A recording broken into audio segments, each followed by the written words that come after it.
if you wanted me to continue the reading of The Boy in the Dress, and you all agreed. So, we're going to keep reading. I'll read another 2 chapters today. Unless they're really short, then we may go for 3. Okay. Under the mattress. What the hell is this? Dad said. His eyes were popping out. He was so angry. It's a magazine, replied Dennis. I can see it's a magazine. Dennis wondered why his dad was asking if he already knew what it was, but he kept that thought to himself. It's a Vogue magazine, Dad. I can see it's a Vogue magazine.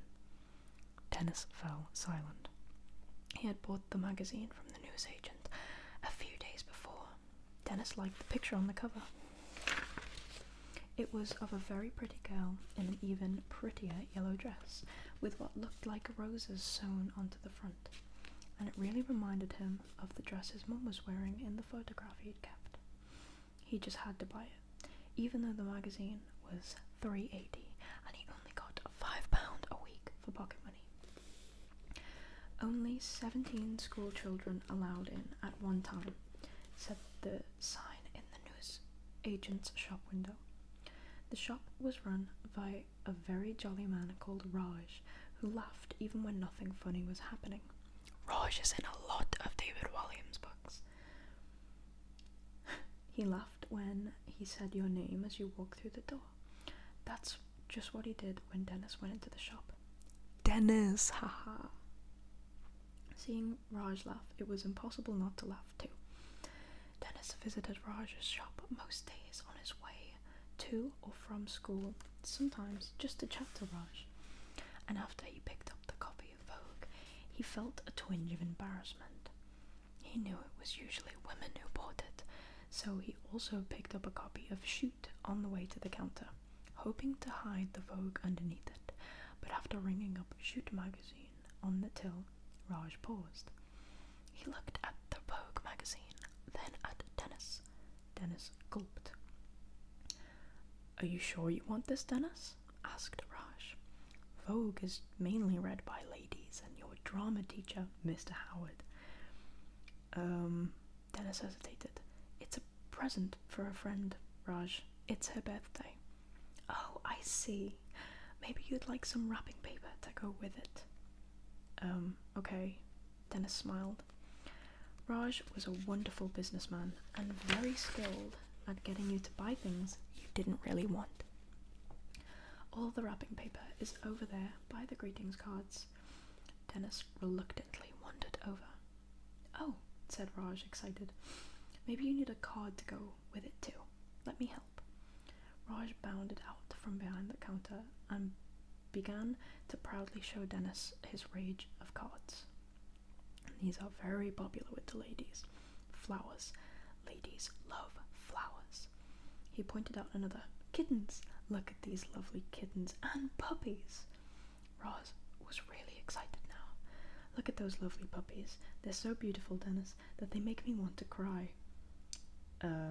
Said Dennis, looking at the card with puppies on it, trying to understand why it might make someone shed actual tears. Does this lady friend of yours prefer kittens or puppies? Raj asked.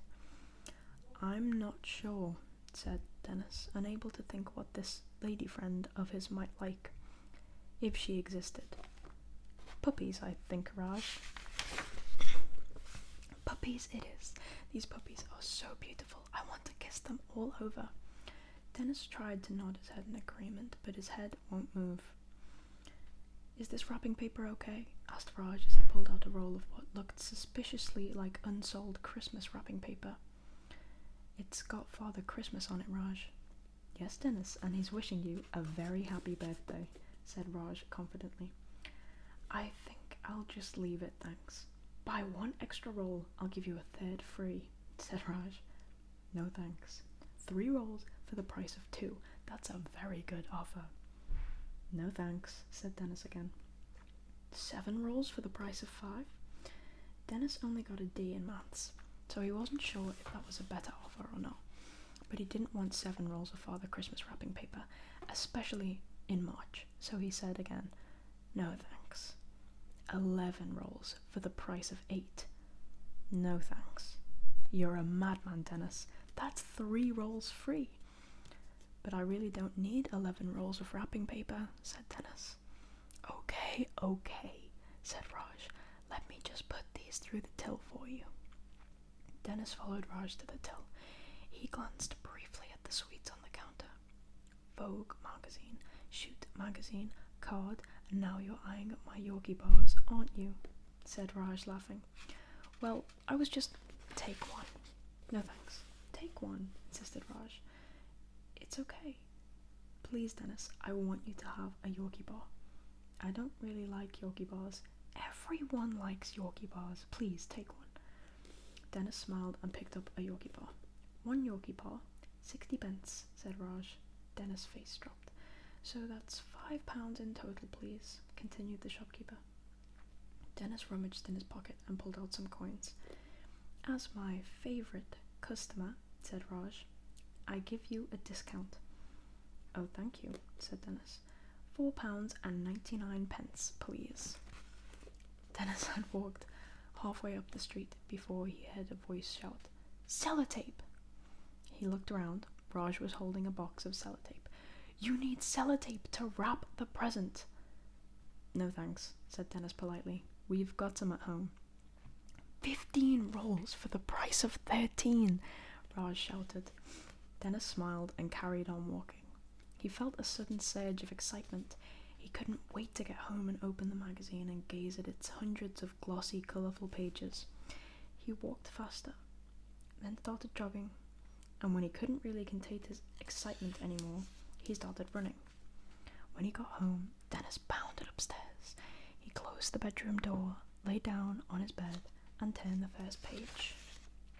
Like a treasure box from an old film, the magazine seemed to shine a golden light on his face. The first 100 pages were all adverts, but in a way they were the best bit.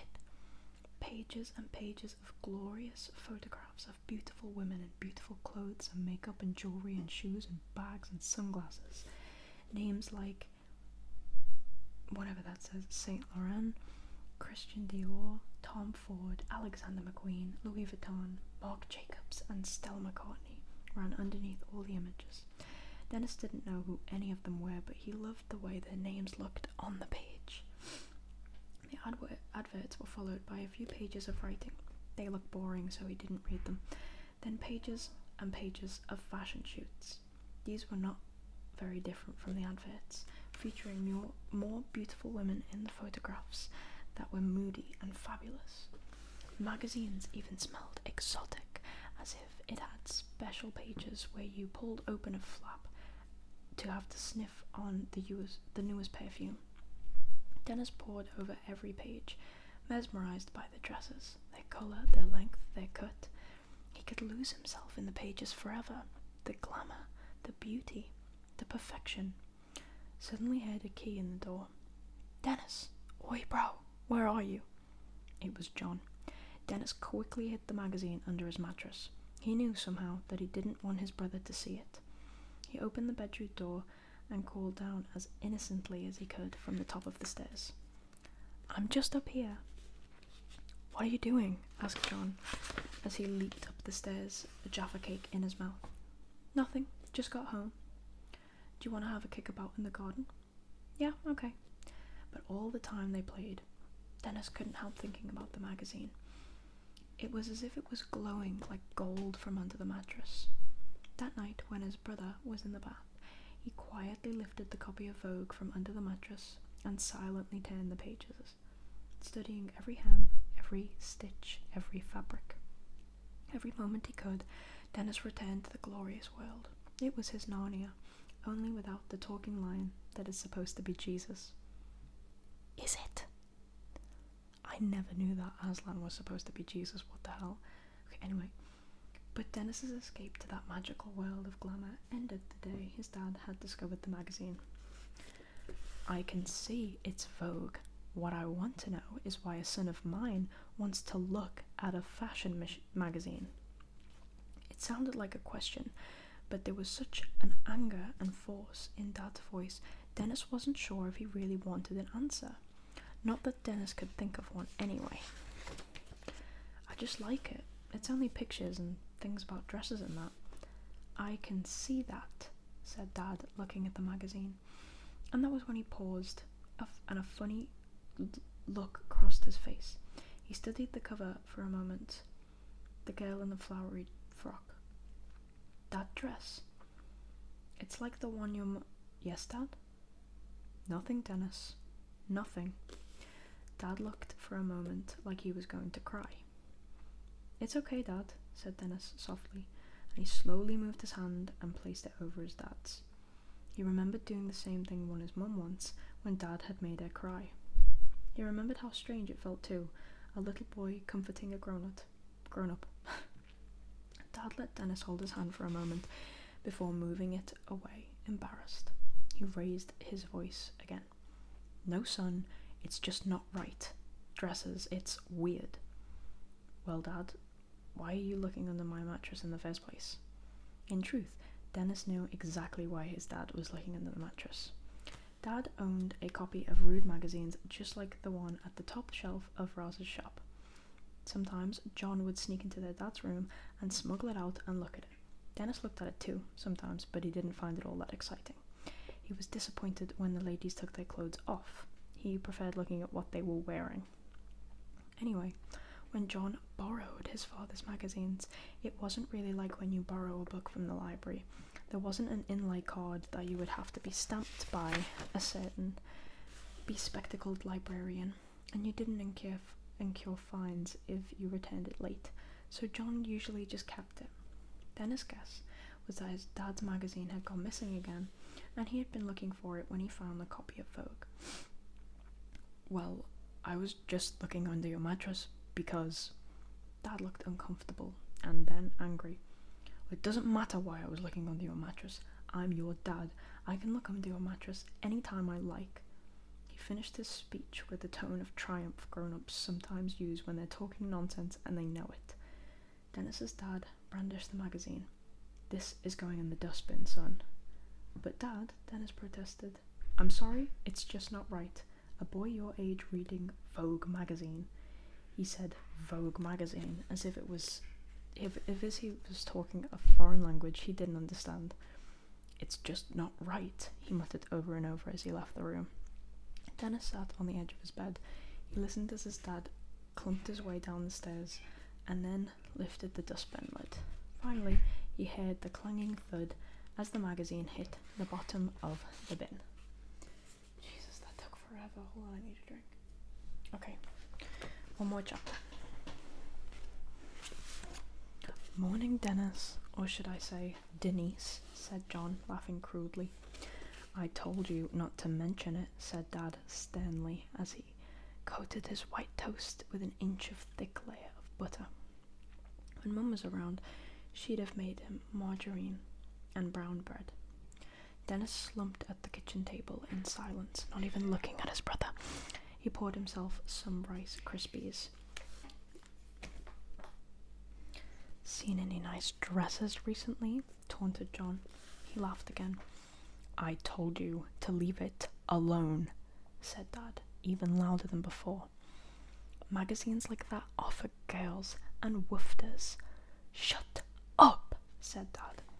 Dennis suddenly didn't feel hungry anymore and picked up his bag and walked out the door. He slammed it behind him. He could still hear Dad saying, What did I say, John? It's over, okay? It's in the bin. Dennis walked unwillingly to school. He didn't want to be at home or school. He was afraid his brother would tell somebody and he'd be laughed at. He just wanted to disappear. When he was much younger, he used to believe that if he closed his eyes, no one else could see him. Right now, he wished it was true. The first lesson of the day was history. Dennis liked history. They were studying the Tudor dynasty, and he loved looking at pictures of the kings and queens in all their finery, especially Elizabeth I, who really knew how to power dress, an expression he had read in Vogue next to a shoot of a model in a beautifully cut business suit. But Dennis always found chemistry, the next lesson, mind-numbingly boring. He spent most of the lesson staring at the periodic table, trying to fathom what it was. When break time came, Dennis played football as usual in the background with his friends. He was having fun until he saw John with a group of his mates, the bad boys with short hair, who the careers advisors would probably advise to become nightclub bouncers or criminals. They ambled through the middle of the makeshift pitch. Dennis held his breath. John nodded at his brother, but said nothing. Did I say John? John nodded at his brother, but said nothing. Dennis let out a sigh of relief. He was pretty sure his brother couldn't have told anyone that he'd bought a women's fashion magazine. After all, Darvish was playing football with him, as he always did. They played with an old tennis ball that Darvish's dog, Oddbod, had chewed. It was a school rule that footballs weren't allowed in the playground in case a window got broken. Darvish set Dennis up to score with a daring cross. Then Dennis headed the ball, and it flew too high up past that was meant to be the goal, and right through the window of the headmaster's office. John and his friends stared, mouths open. The playground felt silent. You could have heard a pin drop. In the unlikely event that someone had dropped a pin at that exact moment. Oops, said Darvish. Yes, oops, said Dennis. Oops was really an understatement. The headmaster, Mr. Hartree, hated children. Actually, he hated everybody, probably even himself. He wore an immaculate three-piece grey suit with charcoal-coloured tie and dark frame glasses. His hair was meticulously combed and parted, and he had a thin black moustache. It was as if he actively wanted to look sinister, and he had a face that someone who had spent their whole lives grimacing ends up with. A permanently grimacing one. He might not be in his office, ventured Darvish, hopefully.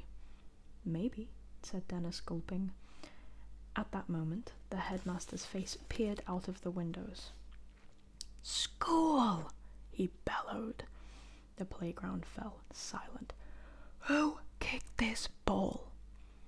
He held the tennis ball between his fingers with the same sense of disgust that dog owners do when they're forced to pick up dogs' doo-doo. Dennis was too scared to say anything. I asked a question. Who kicked it? Dennis gulped. I didn't kick it, sir, he offered tentatively. But I did header it. Detention today, boy. 4 o'clock. Thank you, sir, said Dennis, not sure what else to say. Because of your behaviour, all ball games in the playground are banned for today, added Mr. Hartree, before disappearing back into his study. A sigh of angry disappointment echoed the playground. Dennis hated it when teachers did that. They made everyone suffer to make you unpopular with your classmates. It was a cheap trick. Don't worry, Dennis, said Darvish. Everyone knows Mr. Hartree's a total... Yeah, I know. They sat on their bags by the wall of science block and opened their lunch boxes, devouring the sandwiches that were made for lunch. Dennis hadn't told Darvish about buying Vogue, but he wanted to find out what his friend thought about it, in a roundabout way. Darvish was sick. What? I don't know what that is. As he was in the same year as Dennis, and only 12, he didn't wear a turban yet. He wore a patka, a bobble hat thing that kept his hair out of his face. That's because sick men aren't supposed to cut their hair. There were a lot of different types of kids at school, but Darvish was the only one who wore a patka. Do you feel different, Darvish? Asked Dennis. In what way? Well, you know, you're the only boy in school who has to wear one of those things on his head. Oh, that. Yeah. Well, with my family, of course I don't. And when my mum took me to India at Christmas to visit Grandma, I didn't at all. All the sick boys were wearing them. But at school? At first I did, yes. I felt a bit embarrassed because I knew I looked different to everyone. Yeah. And then, I suppose as people got to know me, they realised I wasn't really that different. I just wear this funny thing on my head. He laughed. Dennis laughed too. Yeah, you're just my mate, Darvish. I don't really think about the thing on your head at all. In fact, I'd quite like one. No, you wouldn't. It itches like hell. But you know, it would be boring if we were all the same, wouldn't it? It certainly would, Dennis smiled. Dennis, I meant to say. Okay, that's enough for today because my mouth is hurting for all the talking. Oh, I hope you enjoyed. I hope you'll join me next time to read some more of the book. We're about, I'd say that's like a fifth of the way there. So, goodbye, and I'll see you